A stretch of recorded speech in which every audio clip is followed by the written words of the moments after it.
Mastery rank is pretty important to the Warframe experience. It raises your standing caps, gives you a larger store of void traces, offers more loadout slots for convenience, unlocks new and powerful gear to craft, lets you slot Ayatan with one button press, for some reason. It's safe to assume that a lot of you Tenno have ranked up to some extent on your journey throughout the Origin system. Like me, I'm a Legendary 5. Until I wasn't. On a whim, one bored Christmas Eve, I decided to say fuck that Sanctuary Onslaught life and become forever MR0, which taught me a lot about Warframe I didn't know previously and have experienced things that the majority of you probably haven't, nor should. I chose Mag as my starter Warframe. Volt can be snagged a mere 23 hours from the Clan Dojo, and Excalibur as an Umbra variant midway through the star chart. And Mag, being the survivable CC-toting damage buffer that she is, seemed like the best option. The starter weapons don't really matter much because early on you get your hands on the Thornback through the quest titled The Teacher. Don't sorta... Oh, okay, later. Just run off the edge of the map. They all just keep running off the edge of the map. What are they doing? What, bros? What are you doing? What are you guys? The Corpus are not sending their best. It has a better fire rate and more rounds in the burst compared to the Burstin, and its status is incredibly beefy. This will be our main weapon for some time. Starting during the old peace, there was a code that straight up gives you a Nikana, an MR4 weapon. Normally unobtainable at this rank, but one hell of a tool. However, the lack of a stance makes it a bit unwieldy until much later. The bow hard carries for now, having a decent and accessible stance. But either way, the Thornback and Mag is our breadwinner for the time being. Breaking through Vor's prize and the Teacher, we get to Cetus, and I quickly find out bounties are MR locked, all except the first. This is a constant between most open worlds and factions, except Deimos, which has 0 doable bounties, and 1999. This locks a lot of important mods and even Warframes out of this run without spending platinum. This also means that our factions need to be ranked off living off the land, mining, fishing, all with an astronomically small daily cap. Lord help me. Ooh, let's go. Speed trigger. Woo! We getting mods that we can't even fucking rank up yet. Woo!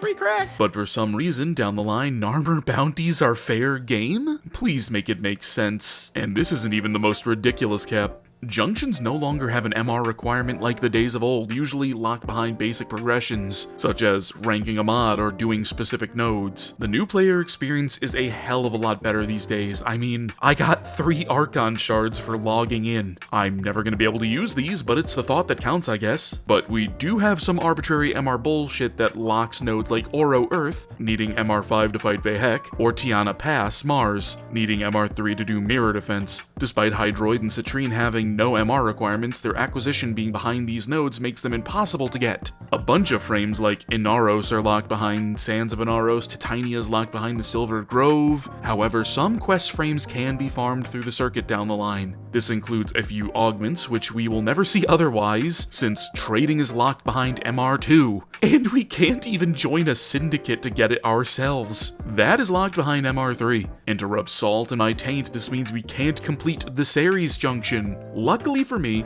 Ceres is an offshoot planet, and all quest nodes are not hard-locked. So rather than a brick wall, this is just a minor inconvenience. You can bang out all of the main story, Nata, The Second Dream, The War Within, oh my god, what in the world is that? Angels of the Zariman, so on, so forth, all the way up until the old peace. And now, while we're walking back to school with our pants filled with dookie, gotta play the funny song. Yup. Getting operator is a pretty big deal. It's another 2 abilities on your Warframe, and very important ones at that. I went with Matarai because more strength and cast speed is something that I just can't say no to. Too bad. The game is going to say no for me. Yeah, you need to be MR1 to unlock your first focus node. Did anyone else know this? Cause I didn't. Meaning my operator is less useful than a sack of coal. This means no Matarai strength, Vazarin revives, and god forbid, Xeneric energy. It took me all the way to the Entradi labs to get Energy Nexus, so I am no longer energy starved. This was a 2-hour farm, by the way. Yeah, I never really thought of Energy Nexus. Drop you. Fucking finally! pain. Luckily, the Nadaruk is a freebie. The new war gives you 2 of the best weapons of the entire run, the Nadaruk and the Rumblejack. This is pretty much the go-to loadout. Bronco is also an MR0 weapon, and while we do miss out on Incarnins, dizzying rounds is in the Nightwave shop, meaning opening up enemies to finishers and then stabbing them with melee influence Rumblejack might just be the funniest and most efficient way to damage Mog until the end of the star chart. I ended up picking up a Mesa through the circuit, somehow managed to get Blind Rage from Derelict Vaults, and banked on a 1% Thumper drop Augur mod for shield gaining, because the bounties that have the commanders that drop them aren't accessible. Being descending. Augur Seeker. That's actually really good! Oh my god, I don't need to run it on my frame. Oh, I'm standing AFK for a rampage.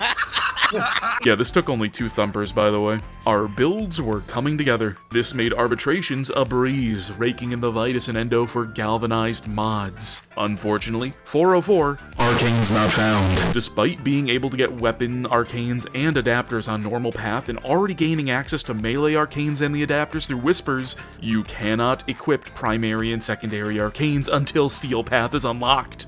Dude, what? These Phosphor packs for Steel Path Arcanes are fucking useless to anyone that has access to Steel Path, so I thought it would be great as a stepping stone for my damage in the mid-game. But no. I can Mog with melee influence, but wanting to put a primary or secondary arcane is just too far. It's not like I need them for stuff like the Nadaruk and Grimoire, but the Thornback has now fallen so far behind in damage, and don't even think about using stuff like the Burson and the Bratton without the Incarnins. Even my beloved Mark I Furus. At least frame arcanes are accessible through Descendia, which has no MR lock, and the Tac Alert, which is simply void missions with a metric fuck ton of Eximus units, more than doable at MR0. Yes, I am an MR0 with a maxed out Energize. Gonna cry about it? At this point, I was basically done with the whole run and up to date on every single quest, so I decided to have a bit of fun. Weapons outside of your MR have locks on them even with platinum purchases. However, being a true pay piggy will force DE to look the other way. There is a starter bundle for 5 Spondylix that comes with a max Serration, 100 platinum, and the Aeolock, an MR10 weapon that is punching well over my weight class. While my Serration was already maxed, 100 plat for basically fashion frame and a new boomstick. Lamau, I already know at least one of you are currently shitting your diaper and commenting very angrily, but the run is already done, it's my account, and fuck you. I had a blast with this run, minor inconveniences and all, and will probably continue to play on it for shits and giggles. Damage mogging MR25 plus accounts and getting confused messages is just too funny. This game is a big knowledge check at the end of the day, a test of your reflexes and ability to mod. Who knows, maybe DE will make series accessible to players like me someday. Maybe Tiana Pass and Oro won't be arbitrarily locked for some unholy fuck-ass reason. Maybe I'll see Steel Path and eventually make use of these arcanes. Warframe is ever evolving, so who knows? DE, please just let me unlock my focus, I'm begging you.